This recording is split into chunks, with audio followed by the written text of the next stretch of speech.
not sure where to go with your FPL team, these template teams will help.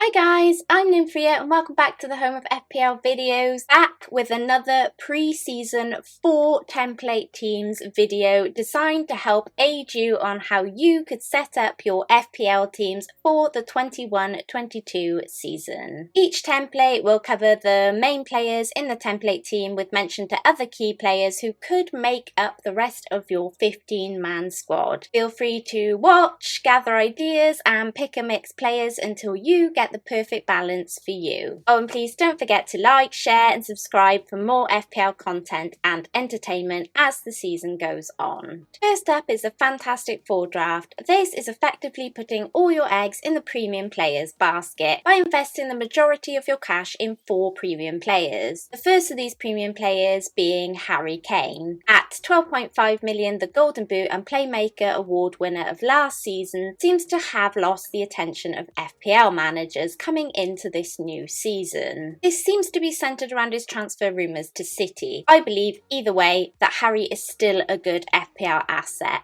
If Kane stays at Spurs, it's because he really wants to, and if he goes to City, then we know how good that looks. He won't turn into a bad player overnight. His 23 goals and 14 assists resulting in 242 points in 3,086 minutes attest for that. But if you buy Harry, you can't afford Salah or Bruno, right? Wrong. Both Salah and Bruno make it in as our premium midfielders. Of course, you could look at KDB, Mane or Son, even Sancho if you're looking to free up some cash. But there's a reason why Salah with his 22 goals and 5 assists and Bruno with his 18 goals and 12 assists of last season are popular picks for the up and coming season. Our 4th and final premium is Trent. Okay, some wouldn't call Trent premium because he's a defender. I'll place him in that category because he's going to cost you a premium price for a defender, 7.5 million to be precise. It's the price of a mid-price midfielder, but he's the most expensive defender you can buy in the game, and for good reason. He got 10 clean sheets, 2 goals and 7 assists last season with limited minutes under his belt because of injury. The rest of this team shows you how you can go big on these 4 players and surprisingly, like last season, still afford some decent players around them. Players like Watkins, Buendia and Raphinha. As you'll see with this lineup, you'll likely have to play 4-4-2 or play Basuma for his couple of points or risk your 4.5 million forward in Patricia or Davis, neither of which I'm really sure get regular game time. However, there's still options with this team. You could lower Buendia or Raphinha to Emil Smith-Rowe or Watkins to Tony to free up some more cash. If you were feeling brave, you could even drop Bruno to Sancho, all of which would allow you to free up more funds to up Williams, Basuma or Persia to somebody different. This is the park the bus draft. Going strong in defence at the start of the season can be a favourite for some, as teams tend to play more cautiously starting out, and so clean sheets can be more plentiful. This template focuses solely on playing 5-4-1 or a 5-3-2 for that reason. Your defence should consist of as many defenders who can cover as many attacking returns and bonus points as possible though, because if any of these teams concede, the defenders lose their clean sheet and with it their best chance of them getting big points. That is, unless they can grab you something from their attacking potential. As I've talked about in multiple videos already, Everton have amazing fixtures, and if you'd like to find out more about Pickford and Begovic as options, then do go check out my differential draft video. But there's plenty of opportunity for Everton to do well defensively at the start of the season based on their fixtures. This is why Digne has also made it into this draft, not only for his defensive opportunities but also because of his attacking ones too. He could add to his 7 assists of last season. Trent makes it in for the reasons discussed in the Fantastic Four team. Shaw had a great Fantastic Euro campaign. I'm unsure if this will impact on him starting at the beginning of the season, but this team allows you to bench him should that be the case. Man United have good fixtures and are looking strong this season with new additions. They kept 10 clean sheets last season and Shaw got 1 goal and 5 assists. Not bad for a 5.5 million defensive asset.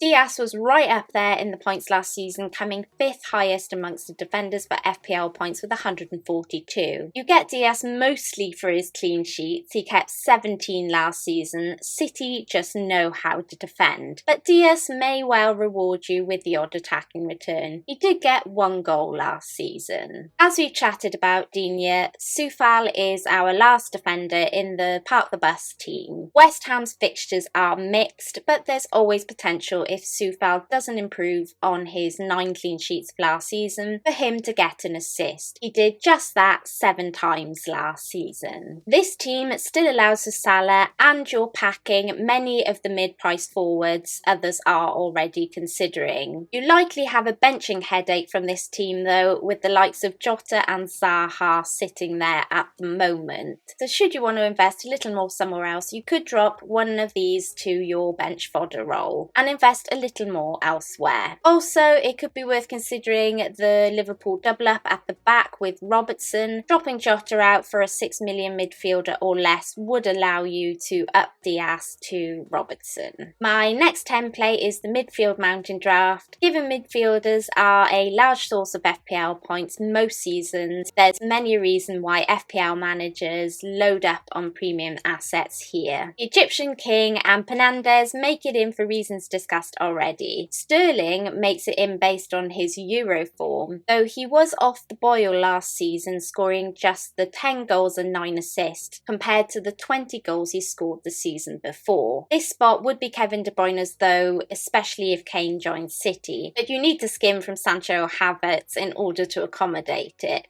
Sancho comes with a big weight of expectation from the Bundesliga, and his 9.5 million price tag reflects that. Of course, we don't know yet how he'll perform in the Premier League, but he's touted for great things. Havertz is one I think that's slipping under the radar because of Chelsea's fixtures. He made it into my differential draft video for that reason. He got 4 goals and 3 assists in just 1,528 minutes last season, and bagged a couple of goals and assists for Germany over the summer too. So, with more game time under his belt, in his second Premier League campaign, you'd imagine these stats will likely be improved on. This team leaves you pretty locked into playing 4-5-1, and you'd have to rely on Pukki or Tony from the promoted sides to lead your lineup. You'd also have to go without the highly owned Trent, something that could hurt should he hit the ground running. However, drop just one of these premium assets in midfield and you give yourself back much more flexibility. This is the template draft. I'd usually do a balanced draft here, which means different things to different people, but for me a balanced squad is 2 premium players in each position and a premium goalkeeper. But we don't really have that option this season, as we don't really have that many premium forwards. So I've gone with the template team consisting of the highly owned players instead.